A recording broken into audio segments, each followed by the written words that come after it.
Hello, welcome to the Opinionistics podcast. I'm your host, John Maloney. Now, I don't know where the other hosts are, probably sleeping apparently. But anyway, in this episode, today's guest is from the UK, but he's currently living in China. I give you Chris Wood. Hello, nice to meet you. Nice to meet you too. So, how's life down there? Yeah, well, luckily I'm not living actually in Shanghai, so I'm a little bit freer than my Shanghainese friends. But I'm living in a little town just outside of a place called Suzhou, and it's okay. It's not too bad, but we've had a few COVID cases, so I think it's coming.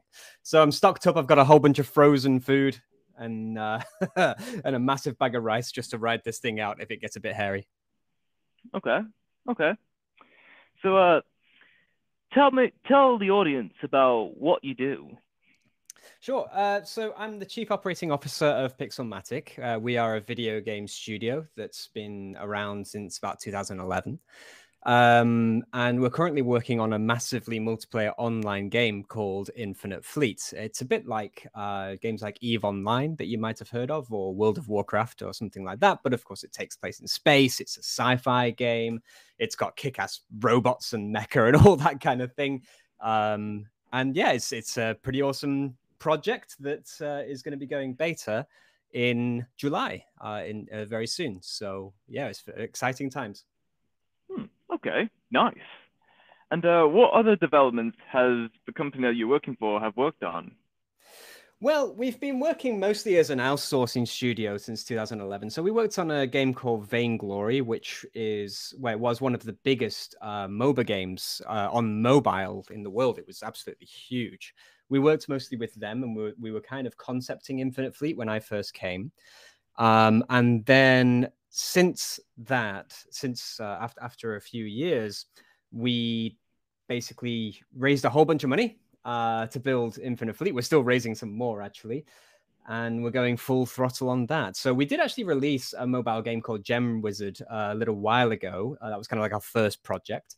But as I say, we've mostly been working with outsourced studios. Our team comes from loads of like AAA studios, right? So like we're talking Relic, EA, Ubisoft, and Samson Moe, the CEO. He was previously an exec at Ubisoft. He started his own thing in China, Pixelmatic, of course, and now here we are. Wow, what that is quite the journey. It's been a ride, man. I've got to say. I mean, we had basically when we were working in with Vainglory, things basically the game just kind of lost steam after a while, for whatever reason. We were doing their technical operations across East Asia, and they kind of, they had to kind of pull the plug with us, and we were like, oh my god, what are we going to do? It was really kind of a scary time. And so we went out and we got another contract to keep us going, and then we just thought, right, now is the time to go full throttle on Infinite Fleet and smash this thing. And we had a pretty cool concept at the time. We had a pretty cool prototype, and yeah, we raised well, to date we've raised $7.8 million on our security token offering, and we're still raising quite a bit more. Okay, great. Now, what are you doing in China right now? Well, working really. So my family's here. I'm married to a Chinese woman, and I have a couple of children. And yeah, so I've been here for the past decade, actually, in Wow. China. Yeah, I like China I like China very much, but recently things have been a little bit harder. But it's still a great. I really love China. It's a great place to live. It's a great place to raise a family for sure. But it's starting to get a bit tougher now. So I am considering a relocation. Actually, I think I'm going to head back to the UK. I'm a Blackpool lad myself, you see, and it'd be nice to get back to the roots. Cool, cool. Now, now, what is your position and your responsibility in Pixelmatic? So I'm the chief operating officer, which basically means I'm kind of like the second in command or something like that to the big boss, to put it in that way. So basically, as I mentioned, Samson, the CEO, he's come from these big studios, and he's also like a massive influencer in the Bitcoin space, like a huge influencer. It's like 220,000 followers on Twitter, that kind of thing. And his whole mission is about Bitcoin adoption for nation states and things. So he's been going around South America, working with, senators, governors, and the president of El Salvador to roll out Bitcoin into these nation states, essentially. And so Infinite Fleet is Samson's baby, something that he's been wanting to do since he was a young, kid. And he lays down the vision for this game, and it's kind of my job to make sure that it happens, the operations of the company. So he says, okay, we want the game to be like this. These are the themes, these are the core elements of the game and how we want it to be. And it's my job to ensure that that is getting delivered, basically. Okay, excellent. Now, what do you like about what you're doing right now? Well, no 2 days are the same, man. It's like, I've always been a passionate gamer.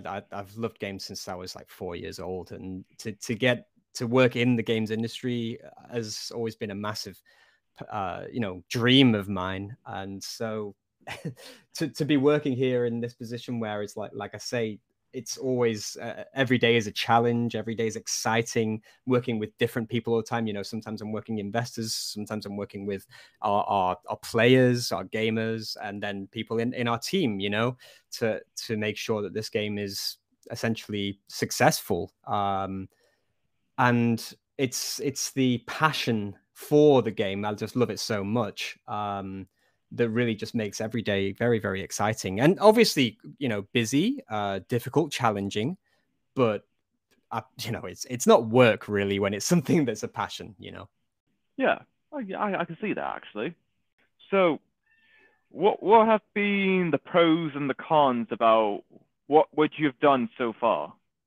Pros and the cons. Well, so as I kind of touched on in the beginning, we're doing this thing called a security token offering, which is a very new thing. A security token. Are you familiar with cryptocurrency at all? Are you? Oh yeah, I've certainly heard of cryptocurrencies before. Wonderful. So essentially, what a security token is if you take shares on a company or something like that and put it onto the blockchain, that's really what a security token is. So why would you do that, right? Well, the blockchain, what we use, a Bitcoin sidechain called Liquid, what it allows is that the various restrictions that might be in some various securities or shares, such as in some cases in the US, you might need to be an accredited investor before you can invest or something like this. It might be that you can't trade it for the first year or whatever. When you put that kind of information on a blockchain, it can be very, very easily coded in. And so you wouldn't typically need this massive value chain of financial services, which typically take place. You've got all these compliance, you've got various intermediaries. You kind of just take that all out of the equation. Settling shares is a very, very difficult thing. And when you put it onto the blockchain, all the compliance and things like that are completely built in. So you have 24/7 trading. You could trade P2P. So if you were whitelisted, for example, on some platform, me and you could trade shares just over a Telegram group or something like that. We wouldn't need to go through, Robinhood or whatever, exchange or something like that. We could just do it over our phones. Which is really, really exciting, but it's also really new and fresh and regulated, which means that when we, the way we raised our money, of course, we go through regulators. We did ones in the EU, Germany, Luxembourg, and also we're going through the US as well. This takes obviously time, effort, and quite a bit of investment too. But we did that as opposed to what you're aware of cryptocurrencies. I'm sure you're aware of things like ICOs, which are totally unregulated. People just mint a bunch of tokens, get some celebrity to say, hey, buy this. And then a whole bunch of people buy them. And you get a pump and dump scheme where a whole load of people are holding bags and they're just being rug pulled. This is like a regulated way. What we feel is the proper way to raise money in this crypto space. So you asked the pros and cons. The pro is we think this is the ethical way. We think this is the open way to our investors, and we've got a lot of support that way. But the con, of course, is it's totally new, it's totally fresh. And when you're laying down a new road, there's a lot of challenges that come in place. So there's been slowdowns. Regulators are quite slow. We've been waiting on our current raise for a little while now. It was supposed to start in January, and it's still dragging along. But it's the right thing to do, we feel. So we're very excited about that. And like I say, we've been able to raise, 7.8 million from investors with that, which we is really astonishing. It's really fantastic. Oh, yes. That's a very interesting concept, to be honest. Yeah, well, of course, doing an ICO or something is very attractive because you don't really, like I say, you can just mint 1 billion tokens and say, hey, buy this, and there's no recompense for that, right? And a lot of people just exit scam. They get a whole bunch of money, start working on a project, the price of the token crashes, and they just take what they made out of it and bugger off essentially and say, hey, sorry, the project didn't work out. That's the way it is. And a whole lot of people lose a lot of money. But for us, we have to give audited financials. We have to be open-hearted with our investors. We have to show them what it is that we're building, and we think that's the right way to do it. Okay, great. So have you ever thought about starting a business of your own at some point in the future? Myself? Yeah, well, sure. I mean, right now, I'm obviously very, very focused on Pixelmatic. It's not something that I really want to spread my wings too much on currently. But my background has also been in education. So this is something that me and Samson spoke about a long time ago. But I would love to actually build educational games because I'm an ex-teacher. I used to be a teacher in China, and I ran a whole bunch of education centers throughout mainland China. And it is still very much a passion of mine, which I would at some point love to revisit. I mean, to be honest, ideally under the Pixelmatic umbrella, I think that would be a wonderful thing. But that's there's nothing confirmed there. That's just something that I would love to do in future. Yeah. Okay. But great. Now, I've heard you. So you've lived in China for like over a decade now. Yeah. Indeed. Do you know any Chinese, or at least speak it fluently? Of course.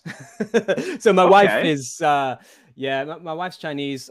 She's currently learning English, but she doesn't speak a whole lot of English. So our relationship is totally in Mandarin. Yeah.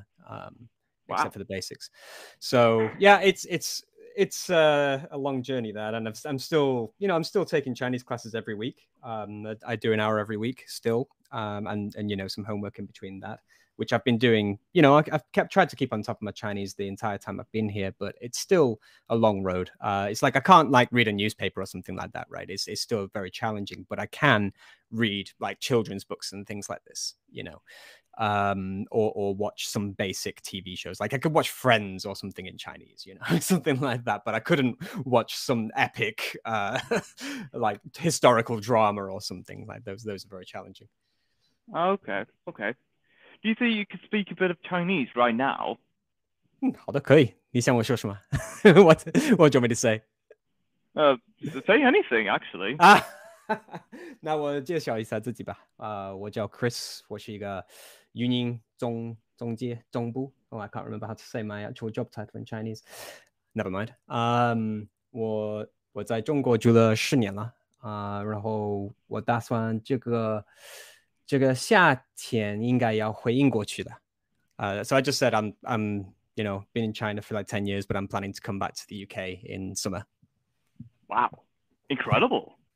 It's not that hard when you've been here 10 years, man. I mean, there's this really funny meme that I've seen posted about in these Chinese forums where you get like, there's this guy looking really fucking badass, in the back he's got like this explosion, he's kind of hanging out with his sunglasses on, looking like a total badass, and it's like friends hearing me speak Chinese.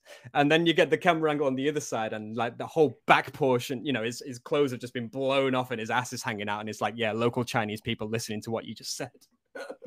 It's like my Chinese kind of sucks if you know Chinese really well, but for a lay person, I look like a right badass. Oh yeah. So do you enjoy about what you're doing with Pixelmatic right now? Do I enjoy it? Yeah, of course. Yeah, I love what I'm doing. I mean, like I say, it's totally a challenge. Some days are certainly better than others. Like, today I'm probably going to have to do a whole bunch of legal crap, like going through some contracts and stuff. That's not the most fun thing in the world, but that's perfectly fine because tomorrow I'll be working, I'll be doing this, like podcasting with yourself, or, you know, working with our community to do some really cool events, or, you know, this kind of stuff. So, you know, obviously, like any job, it's got its up and downs, but generally speaking, it's a fantastic job to be able to build, you know, spaceships and things. You can enjoy what I was doing when I was a kid. Okay. So do you have like any particular ideas you want to pitch to Pixelmatic for future projects? Sorry, I didn't catch that. Could you say it again? Is there any ideas that you want to pitch to Pixelmatic for future projects in the future? Oh, well, to pitch to Pixelmatic, that's a good question. Well, like I said, you know, I am definitely interested in the educational side of things. So we have this. We do have a token in our game called the INF token. We're not raising money from it. We're not selling it. We're not even monetizing at all from it. But we're doing this thing called proof of participation. It's kind of a play on proof of work. So the idea is that when players play our game, they will receive the INF token directly into their game wallet, which they'll open when they sign up. It's all kind of under the hood. They don't need to know anything about blockchain to be able to use it. They can use it totally centralized in our game, or they can take it out if they are crypto experts. You know, if they do know about it, they can take it onto other platforms and things like that. Anyway, what I'm trying to get at here is that when we have this token, and there's a lot that we can do with it to enable trade and to enable digital assets going across different projects, because we're building not just Infinite Fleet, but long term, we're building a platform which other games and other projects could be on, which could utilize the INF token.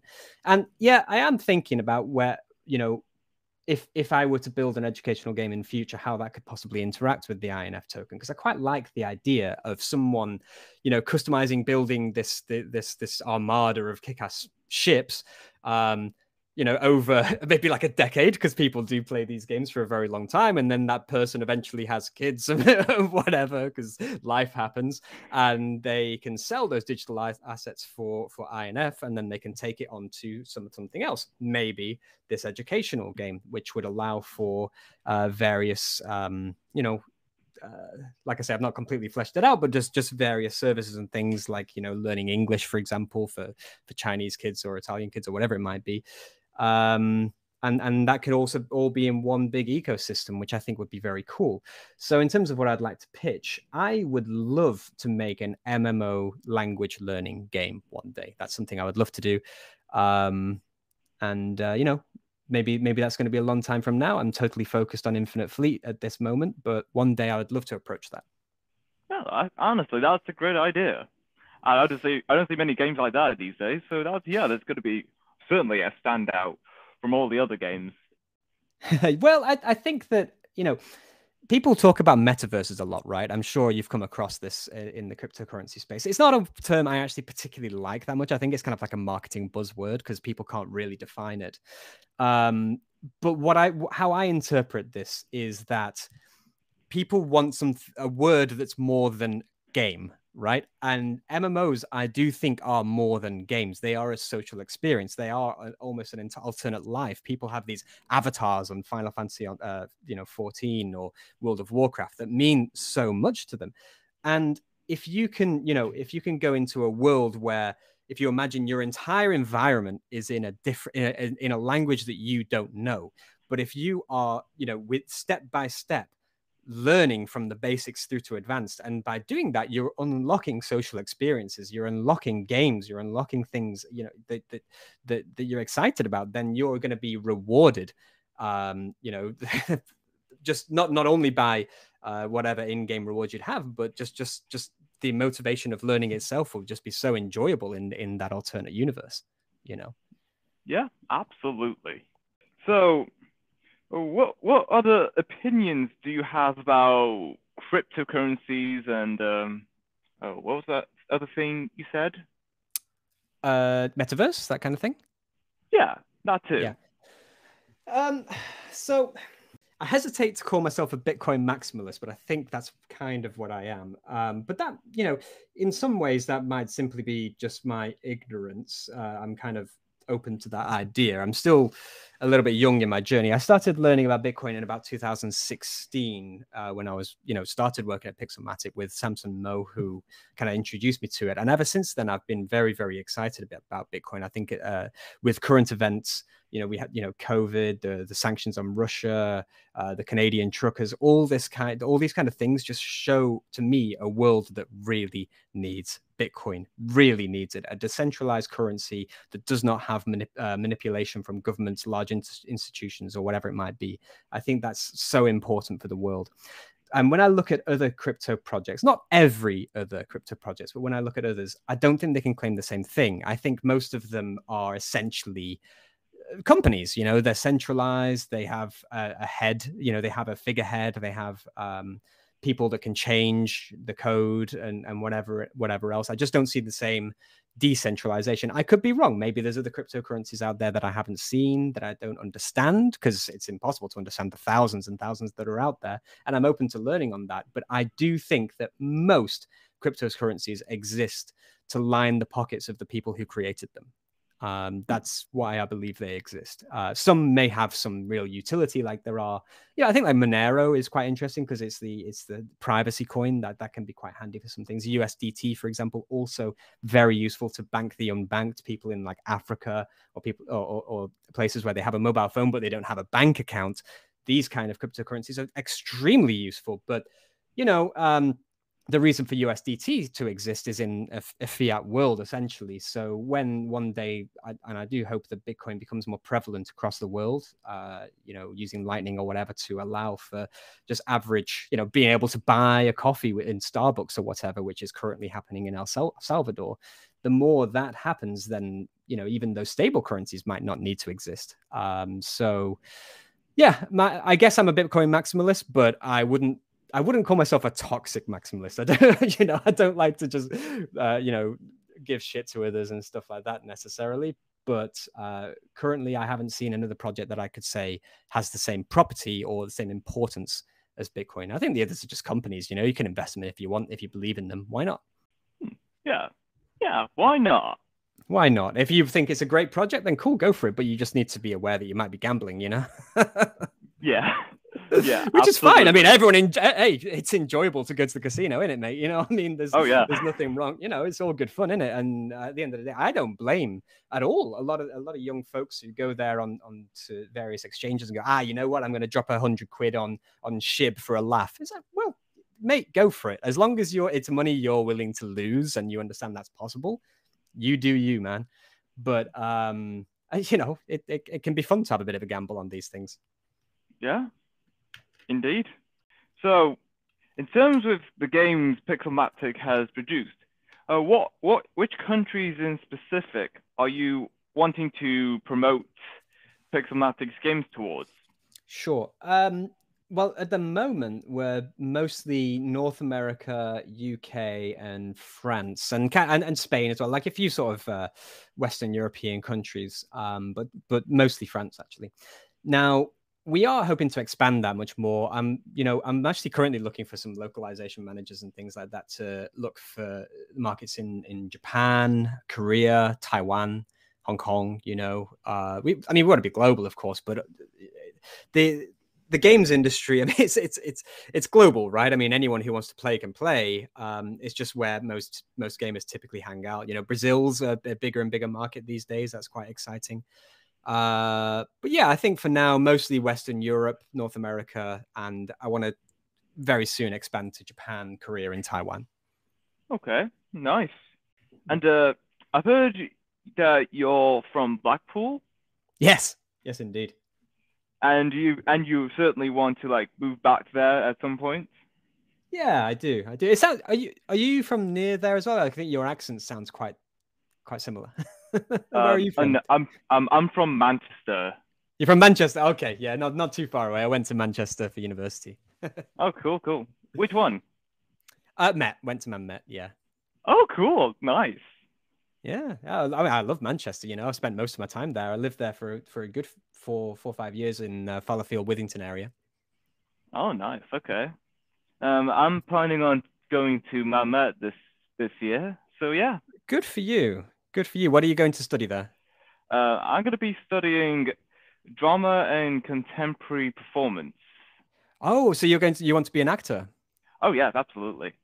Fantastic. Well, I mean, a podcast is a good way to start it. Obviously, get your voice Absolutely. going and everything. I can see why you're starting it. Good stuff. Well, good luck to you. That's fantastic. That's great. That's acting would be an amazing career. Oh, yes, indeed. So, do you ever travel often? Travel? Recently, no. I've been very bloody locked down, to be honest, mate. But before that, yeah, I like to get to get about where I can. I mean, previously in my job, I was doing a lot of travel around China. That was more, just for work rather than personal. I guess you mentioned that. Now that I think about it, I travel a lot less than I would like to for pleasure. A lot of it was for work. But there are some lovely places in China that you can have a good laugh at. There's a place called Hainan Island, which is just beautiful, really. I mean, it's just, it's tropical island kind of thing. Really a stunning place. And there's an amazing place in China called Guilin. And I don't know if you play. Did you ever play? I don't know if you're a gamer at all, but did you ever play the original Doom game?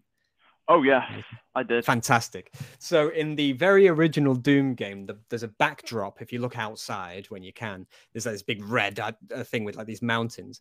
Those mountains are actually the mountains of Guilin because they're formed from glaciers, I believe, that have got this really weird pinnacles. They're kind of narrow and they go really, really, really tall. They're gorgeous. And that area is just amazing for like hiking, biking, and all that kind of jazz, So it's definitely a place I would recommend for anyone who's thinking, let's go to China. I wouldn't recommend going to China now. It's a terrible idea. But when COVID slows down a little bit, hopefully one day when things open up a bit, I would definitely recommend Guilin. Because most people say, you got to go to the Great Wall.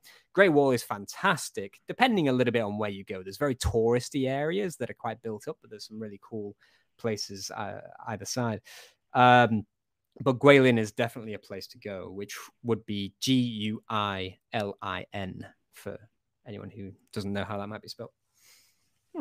Okay, nice. Now, what's the best way to start the morning? Oh, what a good question. Well, I'm trying to separate what I actually do from what I should do. Coffee, definitely. I do, this sounds so typical Silicon Valley bullcrap, but I really do believe in it. A stretch and a 15-minute meditation. I know it sounds really, really silly, but honestly, that it really does sort your head out, because you need to get your blood flowing, and then you just take, you don't need to do any of that weird Kundalini yoga, weird stuff, but you can just sit there at the edge of your bed with your eyes closed and just think, all right, what's just chill for 15 minutes, before you get started. And that's really helpful. In terms of the on the professional side of things, I've been using a fantastic app recently called Notion, which is a note-taking app, and it's really, really good. I highly recommend it. And on Notion, I typically have like a sort of an agenda thing that I do for the day. So I'll have my sort of overall backlog of tasks that I want to get done for the week. I'll drop 3 or 4 of those in for today. And it's like, I can say, okay, right, if I've done these 3 or 4 things and I've checked those off, then I've had a pretty good day, and that just helps to sort your head out, because as long as you've, checked all those things off and anything you do over that is superfluous, of course, then, you can sleep easier at night. I mean, you're going to university soon, so you don't need to worry about this too much. But when you start your professional life, there's a lot of little tasks and things that kind of buzz around your head, and it can really affect your sleep, which is not a good thing. You need to have a good night's sleep. And I think that being able to just kind of tick these things off really helps. Yeah, absolutely. And yeah, that's where we conclude this episode. Thank you all for listening to the 3rd episode of the Opinionistics podcast. And thank you, Chris, for talking about your life at Pixelmatic, the games you've been working on, and everything else. It's been amazing. Thanks a lot for having me. It's been a real pleasure to talk to you. Yeah, anytime. Right. And until next time, stay opinionated.